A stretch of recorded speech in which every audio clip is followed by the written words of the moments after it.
बिस्मिल्लाहिर्रहमानिर्रहीम। तमाम देखने वालों को हसनैन ऑफिशियल यूट्यूब चैनल और फेसबुक पेज की तरफ से अस्सलामु अलैकुम। हमारे चैनल को लाइक और सब्सक्राइब करना ना भूलिएगा। तो आज का हमारा टॉपिक है पाकिस्तान में मौसमियाती तब्दीली। गुज़श्ता कुछ बरसों के दौरान इंतहाई नौयत की मौसमियाती कैफियत पाकिस्तान में मामूल बन चुकी हैं। शदीद गर्मी की लहरें, खुश्क साली और सैलाब हर साल आम हो चुके हैं, जो ग़िज़ाई व आबी तहफ़्फ़ुज़ को मुतासिर करते हैं। पसमानदा तबके जैसा कि गरीब, बुज़ुर्ग और ख़वातीन उन नताइज से सबसे ज़्यादा मुतासिर होते हैं। दुनिया भर में कम तरीन कार्बन खारिज करने वाले ममालिक में से एक होने के बावजूद भी पाकिस्तान इंतहाई मौसमियाती वाक़यात से वाबस्ता ख़तरात से सबसे ज़्यादा दो-चार 10 ममालिक में से एक है। यूनिसेफ के मुताबिक मौसमियाती तब्दीलियों की वजह से पाकिस्तान अपने सालाना GDP का 9% खो सकता है। गर्मी की शदीद लहरों और बिन मौसम बारिशों ने भी पाकिस्तान की ज़रूरी पैदावार को शदीद तौर पर मुतासिर किया है। इंटरगवर्नमेंटल पैनल बराए मौसमियाती तब्दीली ने खबरदार किया है कि इस नौयत के मौसमी वाक़यात की तादाद मुस्तक़बिल में बढ़ेगी, जो पाकिस्तान में ग़िज़ाई तहफ़्फ़ुज़ के लिए शदीद ख़तरे का सबब होगा। एशियाई तरक्याती बैंक आने वाले बरसों में काश्त की बढ़ती कीमतों और मौसमियाती तब्दीली की बदौलत अहम ग़िज़ाई और नकद फसलों जैसा कि गंदम, गन्ना, चावल, मकई और कपास की काश्त में नुमायां गिरावट की पेशिंगोई कर चुका है। पाकिस्तान 2021 में भूख के आलमी इंडेक्स पर मौजूद 116 ममालिक में से 92वें नंबर पर था। मौसमियाती तब्दीलियों और यूक्रेन पर रूसी हमले के सबब सप्लाई चेन के मुतासिर होने से आने वाले बरसों में सूरत-ए-हाल मज़ीद अबतर होने का इम्कान है। अगर ग़िज़ाई अदम तहफ़्फ़ुज़ से निमटने और मौसमियाती तब्दीलियों के मुज़िर असरात से मुताक़त के लिए बरवक़्त इक़दामात न किए गए तो पाकिस्तान की बक़ा को ख़तरात लाहक़ हो सकते हैं। इंतहाई नौयत के मौसमियाती वाक़यात बला तसलसल जारी। मौसमियाती तब्दीली पाकिस्तान में ग़िज़ाई पैदावार के लिए बराह रास्त ख़तरा है। हिमालय के ग्लेशियर्स जो मुल्क में पानी के बुनियादी ज़रिए सिंध दास को पानी से भरते हैं, पूरी 20वीं सदी के दौरान इन ग्लेशियर्स ने अपने वजूद का इतना हिस्सा नहीं खोया था जितना कि वो 2000 के बाद से खो चुके हैं। पाकिस्तान जैसा मुल्क जिसके GDP का 23% हिस्सा ज़री शोबे और सिंध तास पर इन्हिसार करता है, उसके लिए ये तशवीश की एक संगीन वजह है। शदीद मौसमियाती कैफियत पानी की कमी के लिए ख़तरा होने के अलावा ज़राए आमदन और ज़राअत के लिए भी तेज़ी से ख़तरात पैदा कर रही हैं। हर मौसम गर्मा में मानसून की शदीद बारिशें पंजाब और सिंध की ज़रख़ेज़ ज़मीनों में अचानक सैलाब, जायदाद को नुकसान और ज़िंदगियों से हाथ धो बैठने का सबब बनती हैं। ये नताइज हर साल के साथ अबतर हो रहे हैं।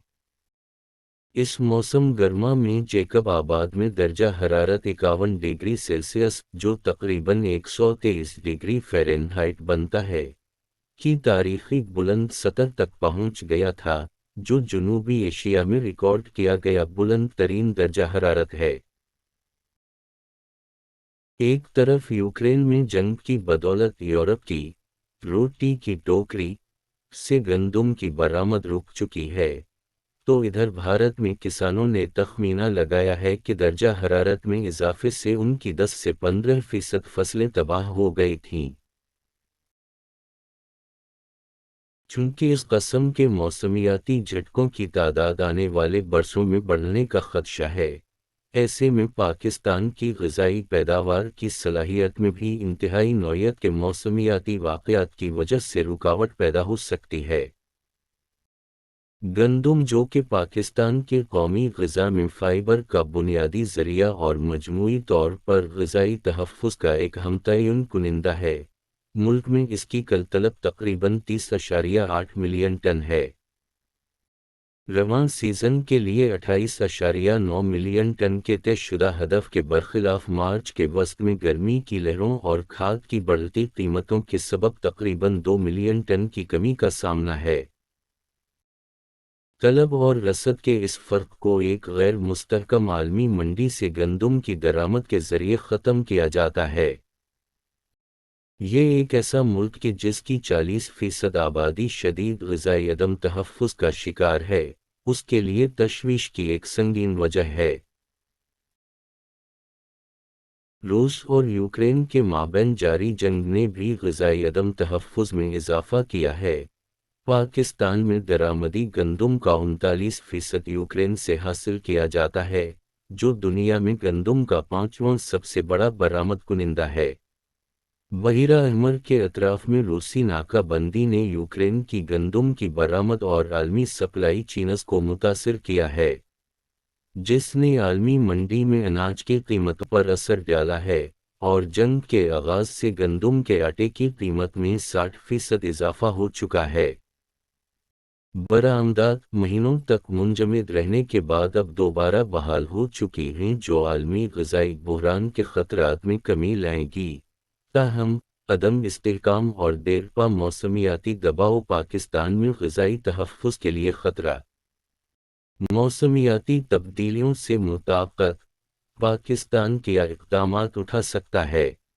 پاکستان موسمیاتی تبدیلیوں سے وابستہ نئی حقیقتوں کے مطابق خود کو ڈھالنے کے لیے پائیدار زرعی ترقیاتی طریقوں اور منصوبوں میں سرمایہ کاری کر سکتا ہے۔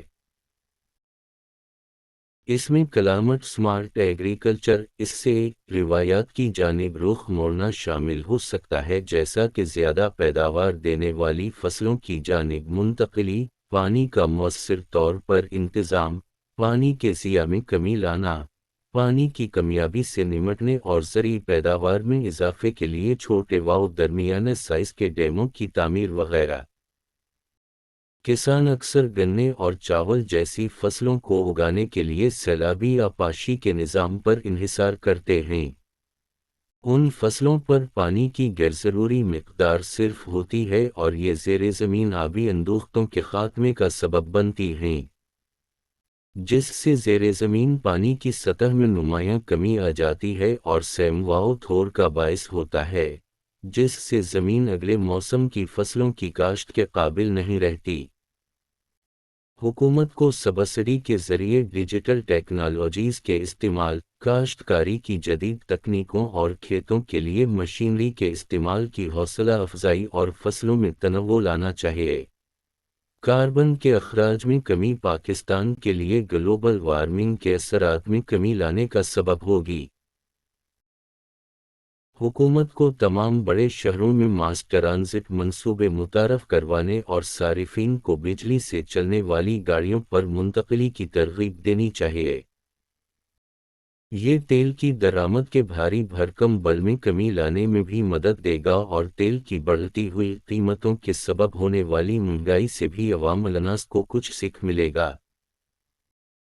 صارفین کے لیے سولر پینل کے ساز و سامان پر سبسڈی کی شکل میں حکومت شمسی توانائی کے لیے ترغیب دلا سکتی ہے، جو بجلی کی رسد پر بڑھتے دباؤ میں کمی میں مدد دے گی۔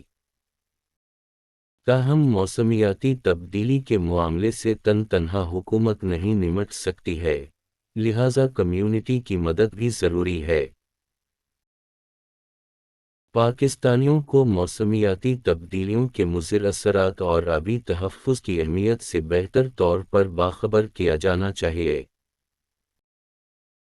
پسماندہ کمیونٹیز بشمول غریب، خواتین، معذور اور مقامی گروہوں کی ضروریات اور خدشات سے بہتر طور پر نمٹنے کے لیے کمیونٹیز کی قیادت میں پائیدار ترقیاتی منصوبوں کی تشکیل و نفاذ کیا جانا چاہیے۔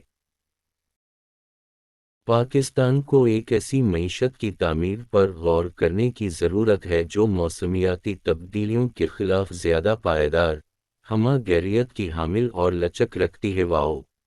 اب تک اتنا، خدا حافظ۔